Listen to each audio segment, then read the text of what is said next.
Good afternoon, this is Bob Kay from Biker Pros. We're here at the Harley-Davidson Museum 2012 Custom Bike Show Weekend.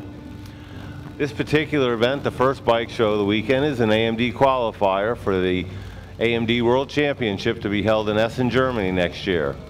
One of our builders that's been on tour with us through the Ultimate Builder Series, he was also in Sturgis, recently competing in the last World Championship to be held in the U.S. for the present time, Mr. John Shipley. If you've been walking around, you probably noticed John's bike. It's the Jack Daniels bike. Not a regular tribute bike though. This bike is a great deal of attention to detail. The workmanship is just exemplary, and he's got a few neat little details in it. John, why don't you tell us a little bit about your inspiration for this bike? Well, Bob, after having a great love for Jack Daniels and just a love of whiskey in general, I decided to build a bike that everybody could associate with, made you feel comfortable, made you think of sitting in the bar and drinking some Jack Daniels. So, you know, we put the steel, that's actually the oil tank, but it looks like a copper steel. The barrel that houses the battery has a flask in it, so it still pours whiskey out the spigot, so you can take the shot glass off the shifter and get you a shot of whiskey out of the barrel. And then, of course, we got the bar stool seat, and you know, Mr. Jack on the back himself, and just a lot of unique little things that make you associate Jack Daniels and whiskeys with motorcycles. Well, obviously, you know, it's a tribute to Jack Daniels and the nice touches with the still and the shot glass and everything on the bike. But the workmanship is just excellent quality. I think it was in Cleveland this year you actually took first place in the Ultimate Builder Series, if I'm correct. Yes, Bob.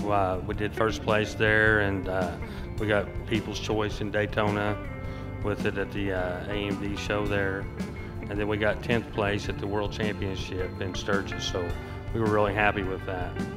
Well, you don't place that high by just tributing somebody's favorite beverage, so let's talk a little bit about the workmanship.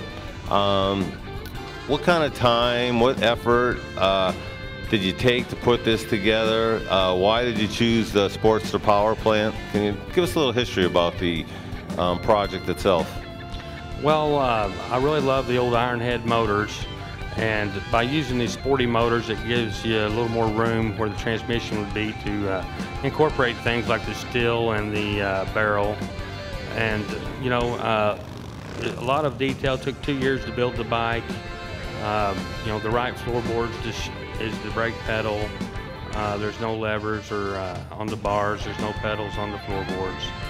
You know, the headlight's a 102-year-old carbide light off of an English motorcycle. So, you know, we just tried to pay attention to all the little details that make a big difference. A lot of brass, a lot of copper, things that are pleasing to the eye, along with a little wood from the seat and the barrel, and it's just a nice blend of different materials on the bike.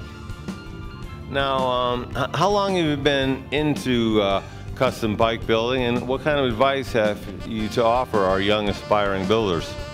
Well, Bob, I got into it in 08 when I built my first ground-up bike, and you know, you just pay attention, go to a lot of shows, pay attention to what everybody's doing, and just try to do something a little bit different. You know, I try to incorporate things that you just don't see, like the bar stool seat and the headlight. Just, you know, trying to be unique and different.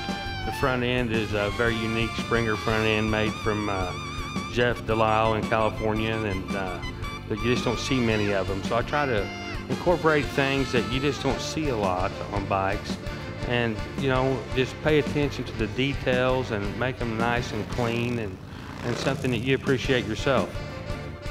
You know, one of my favorite parts of this industry is the camaraderie among builders and their willingness, even though they're fierce competition, to help each other out. Can you tell us some of your stories from the road this year, traveling around to the different bike shows? Well, you know, Bob, from traveling to all the shows, I've definitely built a friendship with a lot of the builders, and it opens you up to people to help you facilitate doing what you're doing. Guys that, you know, make parts that you may not make, that, you know, when everybody can kind of work together and and draw from one another. It just makes the industry stronger, and you know, it's a good group of guys. They're all, as you know, I don't look at it as competition as it is, you know, some friends getting together, displaying what they've done. Well, John, it's been a pleasure meeting you this year on the Ultimate Builder Series, and then again in Sturgis for the World Championship. I really appreciate you taking the time to share some of your stories with the crowd today, and appreciate your efforts and the dedication you put into this competition. So thanks for coming by and spending some time with us today. Hey, I want to thank you and Jeff, Bob, and for all that you guys have done for us. And you know, it's a great thing that what you guys are working on, and it's definitely putting everything in the right direction, which is good for everybody.